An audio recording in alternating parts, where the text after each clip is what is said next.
uh, uh, who fought for England. I mean, whether it was Polish army, but fought under, I believe, British command. He was allowed to stay in England and get his family together in England. So I was told I was going to England to join my brother. So I was in Africa for 6 years, and in 1948 I was told I was going to England. Remember traveling on a train to Mombasa? Beautiful country, Africa, beautiful country. My head was constantly out of the window on a train, watching things go by. We ended up in Mombasa, stayed there for a week, and then on the ship and to England. Can't remember how long. I think it took us quite a long time to get to England. But it was a ship full of soldiers, so it wasn't. It was must have been army ship. I don't know which soldiers anyway. Full of English soldiers, I might add. Yes, and we got to, I believe it was Southampton. I was taken ill, so they took me off the ship, took me on the stretchers into ambulance and into the hospital. Whatever I possessed then was left behind, so I had nothing.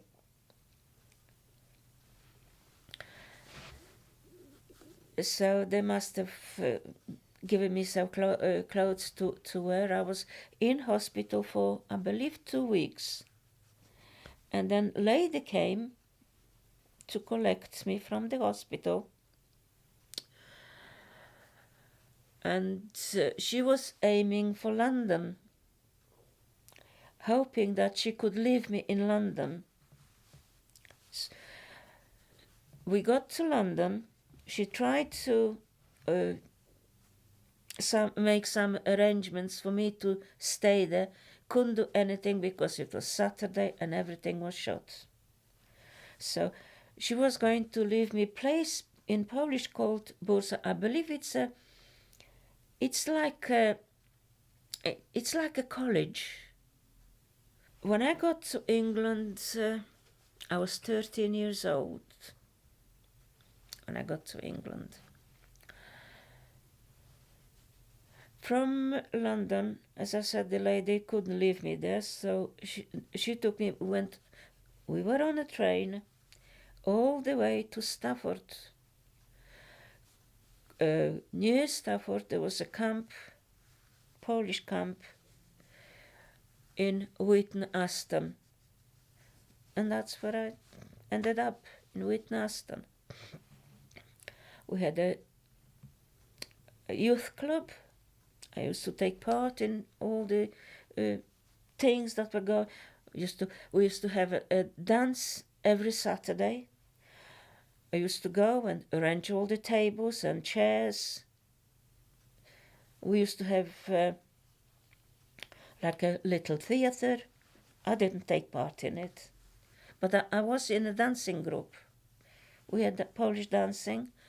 I was in a dancing group. And that's where I met my future husband, because he was very much involved in youth club as well.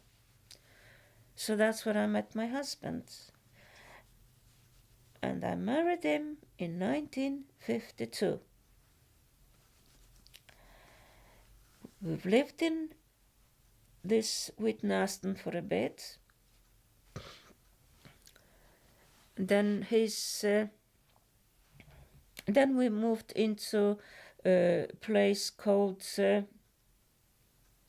what was the place called? Somewhere close to Wolverhampton. And that's it. I lived there for a bit. I had a brother who lived in Derby, so we managed to get from Wolverhampton to join my brother in Derby, and that we lived in barracks. Life was very simple, I suppose. I didn't. I had a young family. I had one daughter first. I had 3 children, 2 daughters. The eldest one is called Yaja, then Zosha, and then son Alexander. We moved to Derby.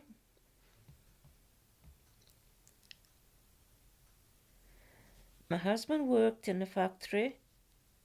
I looked after the children to start with. We were always very short of money. So in the end, I took some sewing. I did some sewing at home because I couldn't go to work. I had children to look after. I had 3, children to look after, so I couldn't go to work. So I was taking sewing, and that was my work. That's how I earned few coppers. Children went to school. They were quite bright, actually. My eldest one, who since I'm afraid died, she was the brightest of the lot. She was a very bright girl. So,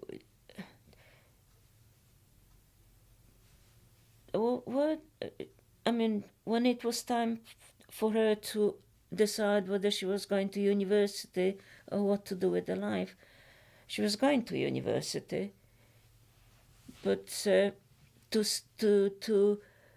pick a subject, what she was going to study, we didn't know. We didn't have a clue how to go about finding a profession. Well, I had to go to the opticians with my eyes, and I said to my daughter, how about being an optician? And that's how it started. That's what she took. She took optics at the university, and she ended up being an optician. Her brother followed her in the same profession. So she did quite well, actually. She did well. We've moved to Chellaston, Derby. To start with, we lived in a camp. And then here in Derby, in a camp. And then we were offered a council house because camp was closing down. And we were offered a council house in Chellaston. That's where we lived. That's where we got to, and I'm still here in Chellaston. And we moved into Chellaston in 1957 to this house, and I'm still in it. I haven't moved anywhere else. We were always short of money, so I was fed up with sewing, so I had to find myself other occupation. So I applied for work in a factory, and I got it. I had an interview. They accepted me. It was KP factory, snacks. It was the snack factory. There was 2 parts, biscuits and snacks. I was in a snack part. So I worked there for 22 years until I retired. My husband died in 1996. I've worked 2 years after that, and then I retired. And I'm still in the same house, living on my own.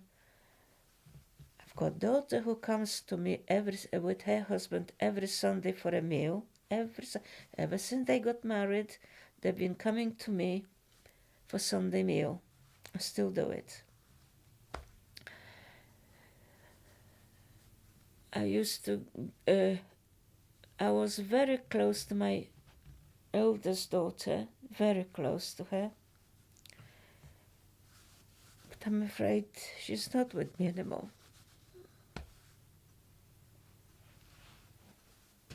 So, Africa was a lovely country. I loved Africa, really did. If I was of age, if I was old enough, I would have stayed there. Lots of older girls stayed in Africa. That was the best part of my life. Yeah, it really was.